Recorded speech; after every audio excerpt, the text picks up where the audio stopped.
Papaalala pa ulit na pag kami ni Sosandal Connecta. Where pa, meron na naman panibagong Okay guys, bali light test ngayon ng 3-inch AES projector headlight natin.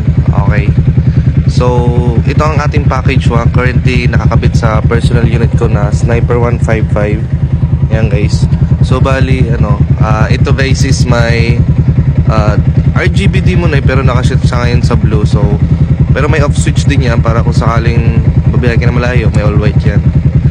Yan, ito ang all white natin guys. Tapos ito pagbuhay yung demon na yan. Yan guys.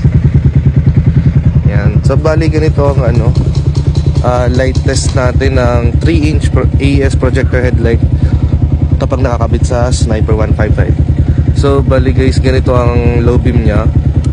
Yan. Okay guys, bali low beam pa lang to. Yan, kita nyo kung gaano kalinis ng cut off nya. Yan, sa baba at sa taas. Yung blue cut off. Okay, yan.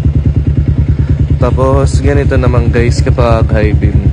Yan, low beam, high beam. Tingnan yung gaano kataas ang high beam nito. Yan, talaga mabubulag talaga kasalubong pang naka high beam. Pero ang low beam natin malinis ang cut off. So makikita mo kung nakakasilaw ka ba talaga or hindi sa mga kasalubong natin. Yan. Yan guys, 3-inch projector headlight ng AES na nakakabit sa Sniper 155. Yan guys. Low beam pa lang, buhay ka na sa kalsada. Passing. High beam, low beam. Ito guys, yan. Low beam, high beam.